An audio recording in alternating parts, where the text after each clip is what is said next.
Assalamualaikum warahmatullahi wabarakatuh. Hamdan wa syukran lillahi wahdahu. Salatan wa salaman li Rasulillah sallallahu alaihi wasallam. Allahumma ati nufusana taqwaha wa zakkiha anta khairu man zakkaha anta waliyuha wa maulaha. Masyaallah muslimin, Bapak Ibu, dirahmati Allah Subhanahu wa taala. Mudah-mudahan kita berkumpul di sini dengan karena semangatnya. Alhamdulillah.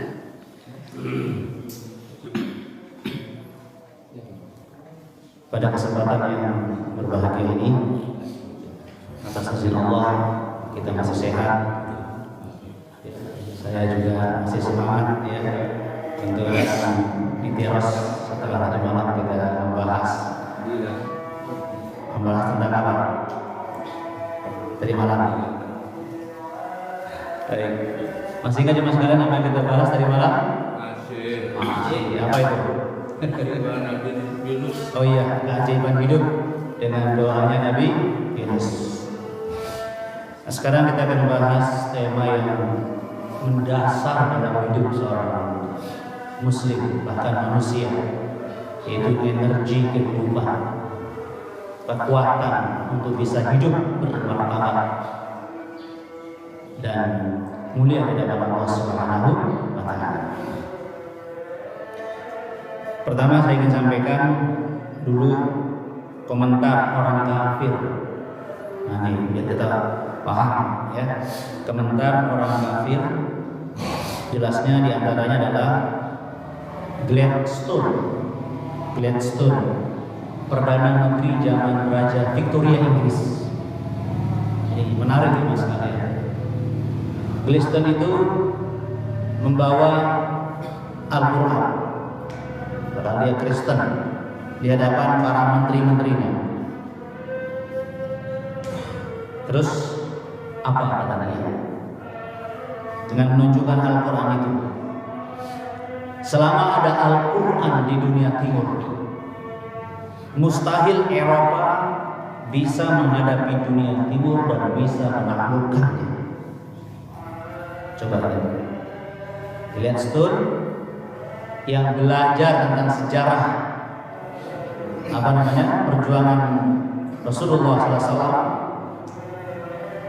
sejarah perjuangan Islam, dan dia menyimpulkan bahwa ternyata kekuatan kaum muslimin ada pada Al-Quran. Ingat itu ya. Kekuatan kita menjadi kekuatan yang luar biasa semata-mata pada Al-Quran. Dan sekarang kita bisa merasakannya, peristiwa Gaza. Coba tahu kan semua mas sekalian, bagaimana sekarang ini hampir setiap bulan itu minimal 800 orang masuk Islam di Eropa. Setiap bulan, bahkan itu setiap hari. Subhanallah. Yang sering lihat media pasti tahu, ya kan? Dia menyatakan dirinya non muslim, tapi terfana dengan ketabahan kaum muslimin di Gaza. Keluarganya meninggal dunia, alhamdulillah. Bukan mengutuk Allah, bukan mengutuk siapapun, tapi dia bersyukur kepada Allah Subhanahu wa taala. Coba dalam kondisi bom, nggak ada rumah, makanan sudah sangat langka, minuman juga demikian, tapi mereka tidak meninggalkan Gaza. Mereka heran, ajaran apa yang membuat mereka bisa bertahan? Coba sekali. Setahun lebih itu mas kalian bahagia, yang khususnya untuk gempuran yang dahsyat ini. Mereka kemudian tahu bahwa itu adalah Al-Quran, sumber ajaran kaum muslimin. Dia beli Al-Quran terjemahan. Maaf ya mas kalian, dibuka acak sama mereka. Serius ini mas, dipraktikkan langsung oleh mereka, dibaca terjemahannya. Banyak yang terjadi masalah ini. Apa nih komentar mereka? Ini yang aku cari-cari selama ini. Lagi mengatakan, loh, ternyata orang Muslim itu bukan teroris. Itu terjawab dengan membaca terjemahan Quran. Mereka kemudian bersyahadat, subhanallah. Jadi Gladstone ini meyakini setelah mempelajari sejarah Islam bahwa kekuatan kaum muslimin ada pada Al-Quran. Dan dengan Quran ini kalau dipegang oleh kaum muslimin, tidak mungkin Eropa dapat menguasai dunia timur. Coba bayangkan. Dan terbukti sekarang bom-bom yang begitu dahsyat dijatuhkan di Gaza tidak membuat kaum muslimin menyerah. Coba. Terbukti di masa lalu. Dan kembali kepada kita. Apakah kita selama ini meyakini bahwa Quran adalah kekuatan kita? Coba mas kalian. Atau sebaliknya sekarang ini kaum muslimin masih jauh dari Al-Quran.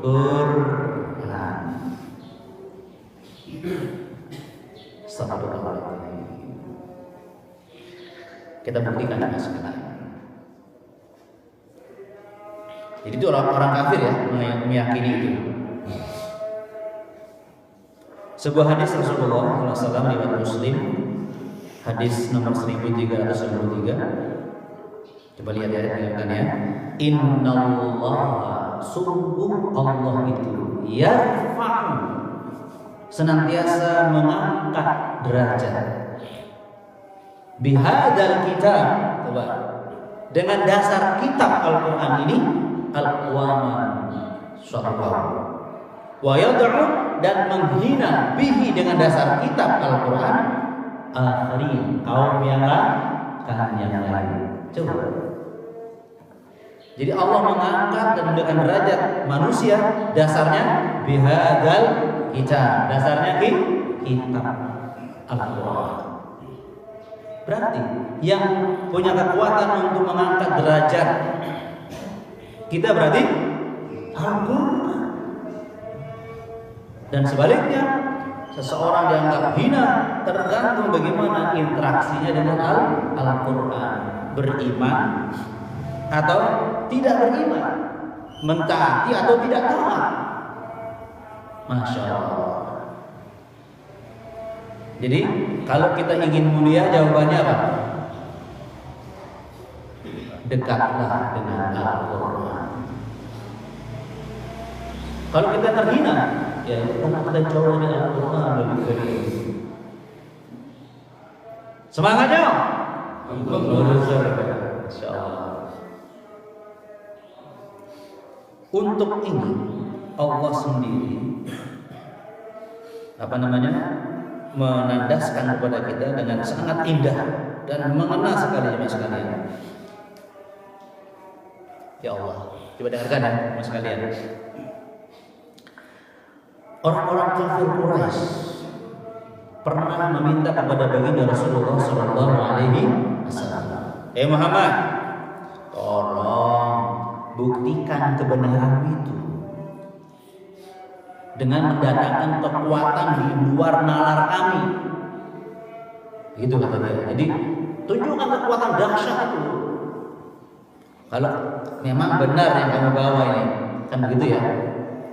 Jadi mereka minta kekuatan di luar nalar, ya, agar membuktikan bahwa Muhammad ini membawa ajaran yang benar. Allah menurunkan jawabannya. Buka surah Al-Ankabut ayat 51. Al-Ankabut ayat 51. Jawaban ketika orang Quraisy, musyrik Quraisy minta kekuatan di luar nalar untuk membuktikan kehebatan kebenaran Muhammad Sallallahu Alaihi Wasallam. Kita tahu kan, itu namanya mukjizat, kekuatan di luar nalar manusia. Rasulullah pernah memegang bulan. Itu padahal mereka yang minta. Pernah kan memegang bulan? Padahal mereka janji, kalau kamu bisa memegang bulan, kami percaya dengan ajaran. Begitu diambil tuh bulan, sudah gimana? Oh, kamu tukang sihir. Nah itu makanya kenapa Rasulullah dikatakan tukang sihir.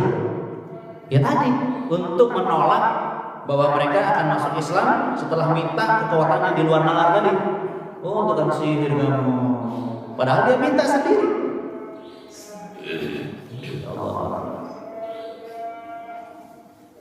Nah sekarang Allah tidak memberikan apa yang diinginkan dalam arti yang kekuatan kelihatan mata, tetapi ini jawabannya. Awalam yakfihim anna anzalna alaikal kitab. Bukankah tidakkah cukup bagi mereka? Dengan pertanyaan itu jawabannya ini, bukankah cukup bagi mereka? Kami telah turunkan Quran kepada Muhammad yang selalu dibacakan kepada mereka. Gitu ya. Ayat ini turun ketika mereka minta kekuatan di luar nalar. Cukup Quran. Artinya Quran ini mengandung kekuatan yang luar biasa. Gitu loh Mas sekalian. Awalam yakfihim. Cukup mereka itu. Jawabannya adalah dengan adanya Al-Qur'anul Karim. Begitu jawabannya Mas sekalian. Dan Allah kemudian tunjukkan inna fi dzalik, sungguh di dalam Quran itu la rahmah, benar-benar mengandung kekuatan rahmat. La rahmah. Coba ada dua huruf taukid ya. Inna, sungguh loh kata Allah, fi dzalik, dalam Quran ini la, benar-benar rahmah, mengandung rahmat, kekuatan rahmat Allah ada dalam Al-Quran. Wa dzikra, peringatan. Tafsir menurut peringatan adalah sesuatu yang memuliakan kamu, dzikra. Ya. Liqaumi yu'minun, asal Anda menjadi orang-orang yang beriman. Jadi kekuatan Quran itu kita dapatkan berupa rahmat dan kemuliaan dari Al-Quran kalau kita beriman kepada Al-Quran. Makanya ciri orang yang beriman itu wa idza tuliyat alaihim ayatuhu zadatuhum iman. Ada di situ. Kan jelas kan? Jadi Quran itu punya kekuatan memperkuat iman kita. Quran kalau dibacakan ayat-ayat Allah bertambah iman mereka. Jadi kekuatan yang membuat iman kita semakin kuat, semakin hebat Al-Quran. Begitu jemaah sekalian bahagia. Semangatnya. Itu surah Al-Ankabut ayat berapa tadi? 51. Ada lagi yang semakin jelas ya, artinya semakin kita paham tentang kekuatan Al-Quran. Allah. Yang kedua, orang musyrik minta lagi kepada Rasulullah di lain kesempatan. Apa itu? Ya Muhammad, tolong geser gunung-gunung di sekitar Mekah ini Muhammad. Coba bayangkan ya, geser gunung-gunung di sekitar Mekah agar area tanah kami bercocok tanam semakin luas. Gimana coba geser gunung-gunung? Begitu digeser ya. Yang kedua apa lagi kata dia? Muhammad, hidupkan nenek moyang kami agar mereka bisa bicara bahwa kamu ini benar, bahwa yang di kuburan itu suruh hidupkan agar dia bicara bahwa Muhammad ini ajarannya benar. Yang ketiga minta lagi mas sekalian, tolong Muhammad potong jarak antara Syam dan Yaman. Bayangkan coba, potong biar lebih dekat. Capek katanya, gitu kira-kira ya. Gimana coba? Kekuatan dahsyat di luar nalar juga ini. Ya, menggeser gunung-gunung. Ya. Terus apa lagi tadi? Membuat nenek moyangnya bisa bicara bahwa Muhammad ini benar. dan memotong jarak Syam dan Yaman. Itu diminta oleh orang musyrik. Allah jawab dengan sebuah ayat. Coba dengarkan yang pelan-pelan saya bacakan. Walau anna Qur'anan, ingat ya, jika sungguh ada kitab bacaan, kalau ada bacaan Qur'anan itu ya, sirat bihil jibal, yang bisa membuat gunung-gunung bisa bergeser. Supaya jelas kan? Walau anna Qur'anan, jika ada yang dibaca yang membuat gunung-gunung bisa bergeser. Au qutti'at bihil ard, qutti'at, atau membuat terpotongnya bumi ini. Tadi yang jarak jauh jadi dekat, dipotong dekat. Ya. Yang ketiga, au kullima bihi, yang membuat dengannya bisa bicara al-mauta, orang mati. Yaitu Quran. Subhanallah. Coba gimana coba? Kalau ada yang bisa dibaca, yang membuat gunung bisa bergeser, yang bisa membuat bumi terpotong, dan bisa membuat orang mati bisa bicara, ya Quran. Subhanallah. Tentunya atas izin Allah Subhanahu wa taala. Apa sih manfaatnya kalau orang mati bisa bicara? Buat kita apa manfaatnya? Bumi dipotong bahaya, dipotong memang dekat tapi gempa nanti, apa manfaatnya? Gunung digeser-geser bisa atas izin Allah. Itu Quran bacaannya. Jadi Allah izinkan yang bermanfaat buat kita. Kenapa bisa demikian?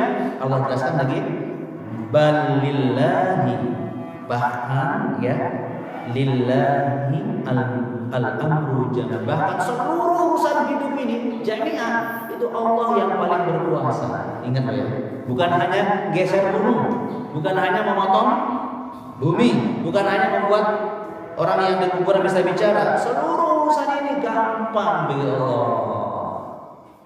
Ada di surah apa nih?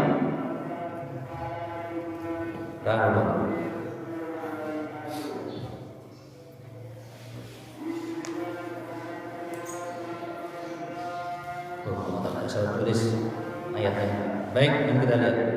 Jadi itulah gambaran dari kekuatan Al-Quran. Masya Allah. Jadi saya lihatkan ayat ini. Oh ya, ini dia surah Ar-Ra'd ayat 31. Tolong lihat ya, surah Ar-Ra'd ayat 31. Begitu dahsyatnya Al-Quran. Bisa menggeser gunung atas izin Allah, bisa membuat orang mati bisa bicara, bisa memperpendek jarak dua kota yang berjauhan. Subhanallah. Dan itu bisa masalah dia. Kenapa? Caranya gimana? Baca Al-Quran. Insya Allah meskipun rumah kita sempit jadi luas, terasa luas. Kan ada hadisnya. Ayo, masih hadisnya. Nawwiru buyutakum bis-shalah wa qiraatil Quran. Terangilah rumahmu dengan salat dan tilawah Quran. Fa illam kal qabr. Kalau enggak rumahmu seperti kuburan. Jelas kan, merubah kan? Jadi rumah kita ini mewah, luas, indah, seperti kuburan. Apa kuburan? Lewat, nggak ada apa-apa, tapi nggak enak. Takut kita. Leka-leka leman kuburan. Betul? Ayo, ada nggak bahayanya? Apa kuburan? Ada bahayanya nggak? Nggak ada kan? Coba maghrib lewat kuburan, gimana rasanya? Langsung. Itulah rumah yang tidak dibacakan Quran. Itu kan kekuatan Al-Quran. Berarti kalau kita baca Quran, rumah kita menjadi lebar rasanya, menjadi tenang, menjadi membahagiakan. Subhanallah. Itu dia kekuatan Al-Quran. Masya Allah.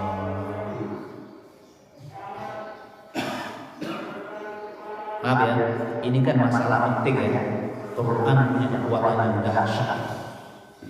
Yang maaf ya, kaum muslimin banyak yang belum mengakui dan menyadari. Ini ayat ini ada di surat dan nomor yang menarik. Kalau ingat ya, surahnya Ar-Ra'd. Surah Ar-Ra'd nomor berapa? 13. Ya. Ayatnya dibalik, ayatnya 31. Ingat ya.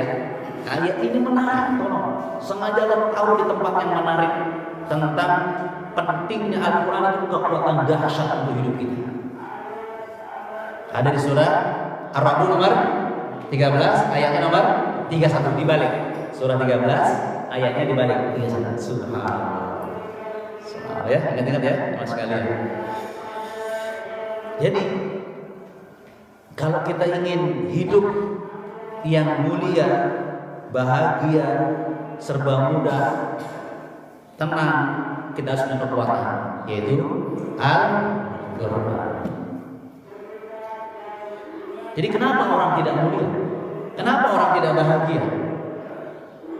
Sudah hartanya sudah enggak kehitung, masih ngambil punya rakyat. Kenapa? Pasti orang itu jauh dari Al-Quran. Bahkan mungkin dia pembenci Al-Quran. Saya minta maaf ya teman sekalian. Kita rasakan kan? Rezim yang kemarin itu benci dengan ulama, betul? Rasa nggak? Hidupnya sekarang ini dia. Allah tunjukkan semuanya. Penuh dengan kebohongan. Terakhir kemarin masalah ijazah, nggak diminta tunjukkan, toh coba, nggak. Astagfirullah. Semoga Allah tunjukkan ya, agar kaum muslimin nggak dipermainkan ya. Ya Allah ya Karim. Lanjut. Ada ayat lain yang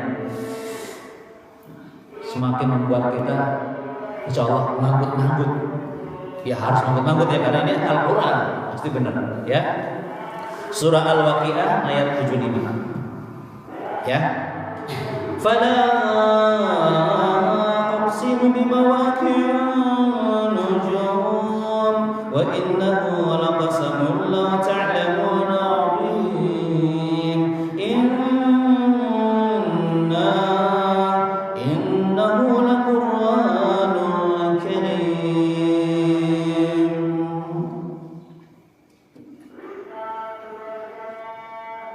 Aku bersumpah, kata Allah ya, bimawaqi'in nujum, dengan tempat beredarnya bintang-bintang. Ingat kalau kita membaca ayat yang awalnya sumpah, berarti perkara yang disampaikan itu sangat luar biasa pentingnya. Tidak semua ayat awalnya sumpah, kan gitu ya.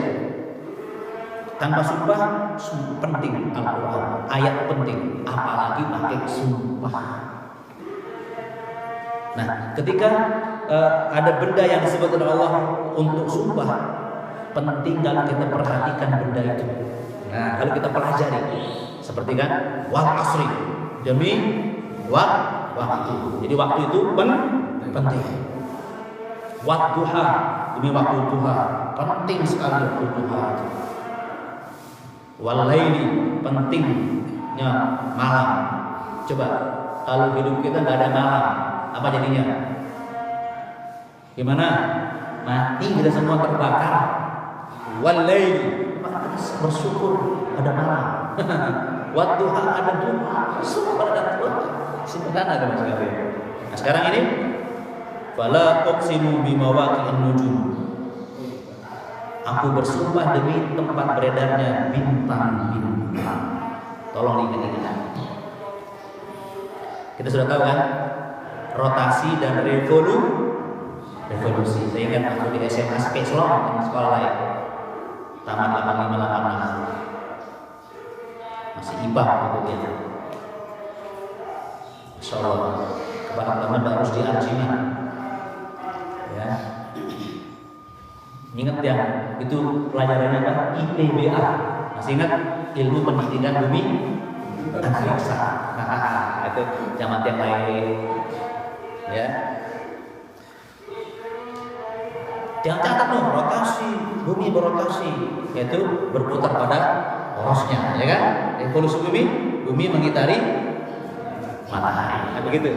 Nah ini Allah sebutkan bahwa seluruh bintang-bintang itu punya garis edar, berotasi dalam garis edarnya. Subhanallah. Sudah berapa tahun bintang ini berputar pada porosnya? Berapa tahun? Cuma ya Allah. Nggih, denara kita tabrakan sekian tahun berputar. Hebat nggak kekuatan yang memutar ini jemaah sekalian? Hebat nggak? Subhanallah. Pira jumlah bintang sudah pernah tahu? Tahu sudah semua? Oh gampang. Sejumlah pasir di lautan, ya, sejumlah pasir di lautan. Berapa jumlahnya ya? Nggak tahu jumlahnya. Triliunan. Berapa nggak tahu jumlahnya? Subhanallah. Semuanya berputar pada garis edarnya dan tidak pernah terjadi tabrakan. Subhanallah. Jadi alam raya ini terjaga sampai sekarang karena ada kekuatan yang mengaturnya, ya kan? Allah memberikan kekuatan pada bintang-bintang itu, energinya agar terus berputar. Subhanallah. Kalau berhenti berputar bahaya. Kacau hidup kita ini. Bumi ini berputar, nggak berhenti berputar 1 jam, bahaya jangan sekalian. Subhanallah. Rasakan kebesaran Allah, kekuatan Allah yang sangat tidak terjangkau oleh akal pikiran kita. Mengatur alam raya ini. Di antaranya apa tadi? Bintang berputar pada poros. Subhanallah. Menurut ilmuwan, ya, ada 7 bintang yang bersinar terang, ya. Ada 7 bintang yang bersinar terang.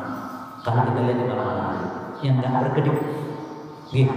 Jadi menurut ilmuwan, di antara bintang itu namanya Betelgeuse, ada juga Antares. Tuh besar bintang Betelgeuse.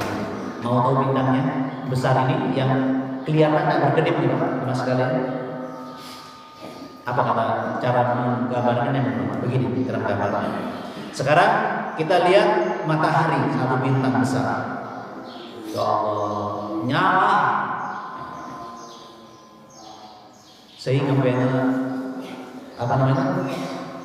Alat bahan bakar.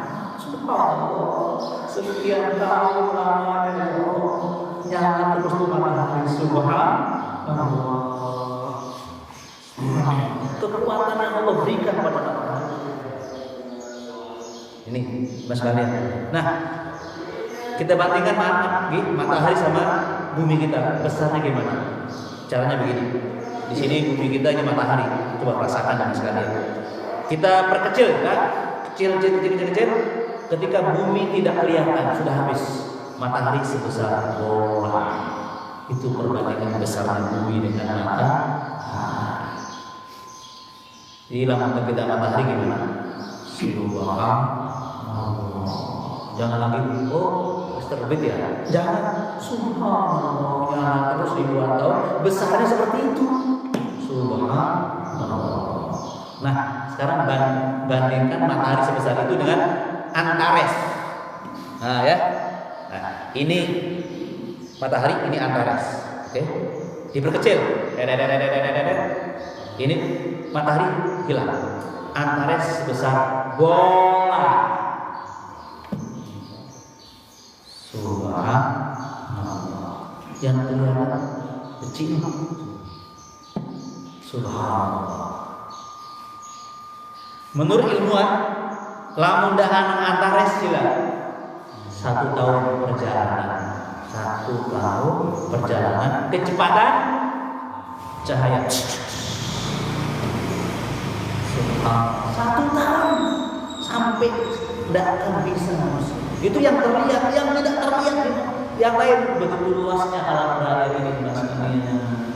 Nah, jadi bintang-bintang ini seperti itu karena ada kekuatan yang Allah berikan kan. Nah, Allah mengatakan gini, innahu laqasamun law ta'lamun 'adzim. Sungguh sumpah ini sumpah yang agung kalau kamu tahu belajar.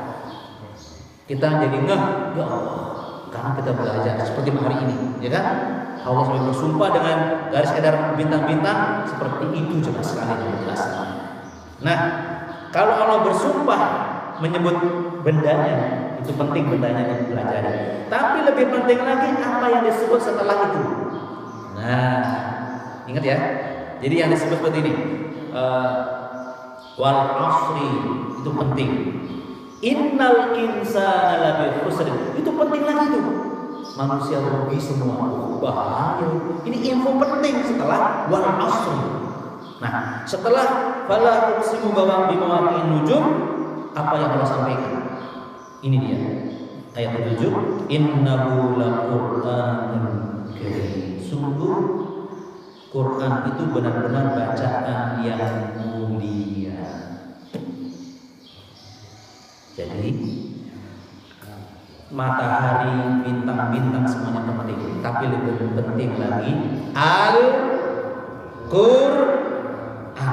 Kekuatan semua yang ada dalam itu penting, tapi lebih penting lagi Al-Qur'an. Insyaallah begitu juga sekali.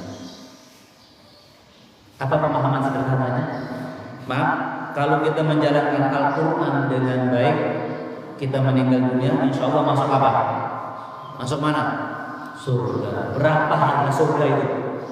Nah, itu kan? Di Quran itu lebih penting daripada alam raya ini jelas sekalian. Jadi jangan sampai kita bekerja nggak sempat baca Quran, nggak sempat tadabbur Quran, rugi kita. Kita punya kedudukan paling tinggi di dunia, nggak ada apa-apanya dibanding dengan Al-Quran. Tolong sempatkan kita rajin tilawah, rajin tadabbur Quran, itu lebih penting dari kekuasaan kita di alam ini. Berarti taklim Quran kita hari ini acara biasa atau luar biasa? Yang hadir ini orang biasa atau istimewa? Istimewa. Sama orang istimewa harus saling menghormati, saling menghargai. Jangan sampai ikut ajaran yang lain jamaah ngejek jamaah lain. Ayo, bener enggak?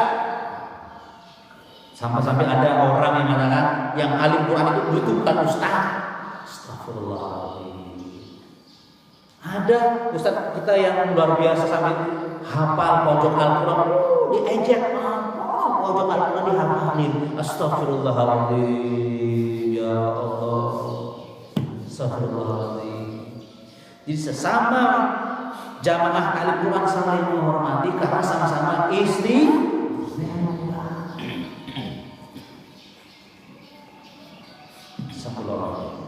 Nah, jadi alam raya ini hebat, tapi lebih penting lagi apa tadi? Al-Qur'an. Surah apa tadi? Al-Waqiah ayat 75. Oleh karena itu jemaah sekalian, pertanyaan sekarang penting. Pak Ustaz, bagaimana caranya kita mendapat kekuatan Al-Qur'an? Bagaimana caranya? Ya kan? Agar kita hidupnya selamat. Sebagaimana selamatnya bintang-bintang, Allah beri kekuatan untuk beredar pada polosnya. Itu Allah ngasih kekuatan. Nah, kekuatan Allah untuk kita bisa hidup selamat Allah titipkan pada Al-Qur'an. Ingat itu, sekalian. Nah, jawabannya adalah surah Asy-Syura ayat 52. Agar tiang tidak sempurna punya kekuatan hidup yang buat kita selamat dunia sampai akhirat. Yaitu kekuatan Al-Qur'an. Caranya gimana? Wa kadzalika auhayna ilaika ruhan min amrina. Ingat ya. Demikianlah kamilah yang mewahyukan kepada Muhammad. Kamilah yang mewahyukan kepada Muhammad. Apa itu diwahyukan? Al-Qur'an. Tetapi Allah mengatakan apa? Bukan Quran. Ruhan min amrina. Ruh atas perintahnya. Coba ingat ini cuma sekalian. Jadi Allah mewahyukan pasti Al-Quran, ya kan? Pasti kitab Al-Quran, pasti ayat-ayat Al-Quran. Tapi Allah menyebutnya apa tadi? Ruh. Kami wahyukan kepada Muhammad ruh atas perintah kami. Ingat, ruh itu apa jemaah sekalian? Yang membuat kita menjadi hidup. Kalau nggak ada ruh kita gimana? Kubur, nggak ada manfaatnya. Kubur, jadi orang yang tidak punya ruh nggak ada manfaatnya, langsung dikubur, betul? Jadi ruhnya kaum mukminin, ruhnya apa? Al-Quran yang membuat kita jadi hidup. Ruhnya manusia yang membuat ruhnya hidup, Al-Quran. Makanya ruh itu nama lain dari Al-Quran. Ruh. Ada lagi An-Nur, ya kan? An-Nur. Ada lagi yang lain Al-Furqan. Nah sekarang Ar-Ruh. Jadi Quran ini disebut ruh, artinya itulah fungsi Al-Quran. Ruh bagi kamu manusia. Jadi maaf, seluruh orang-orang kafir itu nggak ada ruhnya, betul? Betul? Makanya kenapa nyatanya tahu berbahaya? Itu nggak ada ruhnya. Makanya dia nggak bisa memandang mana hak, mana batil, mana terpuji, mana tercela. Jadi jangan sampai kaum muslimin nggak punya ruh. Kenapa? Jauh dari Al-Quran. Ruh itu ada di luar tubuh atau di dalam tubuh? Bagaimana Al-Quran ada dalam tubuh kita? Ya tilawah dan tadabbur. Nggih, ngaten? Ngono ge? Mau bahasa Jawa ya. Ya. Jadi ingat ya. Jadi ruh Al-Quran jangan ada di luar kita, harus ada di dalam. Makanya penting kita melakukan 5T. Ingat ya. Cara kita agar Quran itu menjadi kekuatan dalam diri kita ada 5T. Pertama, T tilawah, rajin baca Quran. T kedua, tadabbur atau ta'lim, memahami maknanya, baca terjemahannya minimal. Kita belajar dalam sekarang ini. T ketiga, tahfidz, hafalkan Al-Quran. Saya bukan mengatakan hafalkan 30 juz, bukan. Hafalkan Quran meskipun lupa. Hafal lagi, lupa, hafal lagi, hafalin. Amal menghafal itu yang saya sebut. Beda dengan hafalan ya, menghafal. T berikutnya apa? Tanfidz, mengamalkannya. Tanfidziyah. Ada kan tanfidziyah, aplikasi mengamalkannya. T terakhir, tabligh, dakwahkan. Pasti tokcer. Begitu jemaah sekalian ya. Jadi kalau Al-Quran di luar tubuh kita, artinya nggak semakin kuat iman kita dengan Al-Quran, bahaya. Makanya beda orang yang rajin taklim dengan yang tidak taklim. Beda gak? Pasti beda. Beda orang yang rajin tilawah dengan tidak tilawah. Beda. Pasti beda. Tadi kan ayat hadis yang pertama tadi, yang suka baca Quran di rumahnya, maka rumahnya akan menjadi. Nah seperti itu cuma suka tilawah. Sehingga Rasulullah mengatakan satu huruf dihitung berapa? 10 kebaikan. Subhanallah. Alif lam mim 30 kebaikan. Itu tilawah Quran. Subhanallah, 30 kebaikan. Saya kita mana satu halaman Quran biasanya kurang lebih 500 huruf. Lamun dah suka kepeng, maaf ya, kepeng misalnya, satu huruf 10.000. Berarti satu halaman Quran berapa ribu? 5 juta. Nah ini kepeng gak ada artinya sudah. Ini kebaikan tuh luar biasa nilainya. Taruhlah kepeng, satu huruf 10.000, berarti satu halaman Quran 5 juta. Jadi kita dapat uang 5 juta cuma 3 menit 5 juta. Subhanallah. Ini gambaran sederhana ini Mas sekalian. Ya. Loh, kenapa begini Pak Ustaz? Allah itu memang begitu. Tijaratan lan tabur, perniagaan yang tidak akan hilang adalah diantaranya tilawah Al-Quran. Kan ada kan? Tijaratan lan tabur. Kita sedang berbisnis dengan Allah. dapat pahala. Itu nikmat yang luar biasa. Baik Mas kalian, jadi kalau kita ingin hidup mulia, sukses, bahagia dunia akhirat, harus punya ruh, yaitu Al-Quran. Dengan 5 T kita lakukan. T pertama apa? Tilawah, rajin baca Quran. T kedua, tadabbur, paham maknanya, belajar ya. T berikut, ketiga, tahfidz, menghafal. T keempat, tanfidz, mengamalkannya. T terakhir, tabligh, ajak teman kita. Makanya diumumkan pengajian, masuk tabligh, mengajak teman kita. Masya Allah. Dan saya tutup dengan doa yang Rasulullah ajarkan kepada kita agar kita mendapat kekuatan Al-Quran. Ada doa Rasulullah ya. Ini hadis riwayat Ahmad nomor 3528. Ini kalau sempat yang share ke Ustaz Ikhwan ya. Ada ini. Begini doanya. As'aluka Allahumma anta ja'al al-Qur'ana rabi'a qalbi wa nura sadri wa jalaa husni wa dhahaba hammi wa ghadabni. Rasulullah tahu Quran itu ruhnya. Ya Allah, jadikan Quran itu penyejuk hatiku. Sehingga wa nura sadri, penerang dadaku. Wa jalaa husni, pengusir kesedihanku. Itu Quran. Wa dhahaba hammi wa ghammi, dan pengusir kegelisahan dan kegalauanku. Semuanya masalah hati kan? Coba. Quran itu penyejuk hati, terus penerang hati, pengusir kesedihan, pengusir kegelisahan dan kegalauan. Anti galau, anti stres, anti sengsara, itu Al-Quran. Itu doanya. Saya kira demikian Mas kalian. Mudah-mudahan setelah ini kita semakin cinta dengan tilawah, tadabbur, tahfidz, tanfidz dan tabligh, karena itulah ruh kita Al-Qur'anul Karim. Ada yang mau ditanyakan ya Mas kalian? Sila. Mantap semuanya? Semangatnya. Kalau tidak ada, kita tutup dengan doa kafaratul majelis. Subhanallahumma wa bihamdika asyhadu an la ilaha illa anta astaghfiruka wa atubu ilaik. Assalamualaikum warahmatullahi wabarakatuh.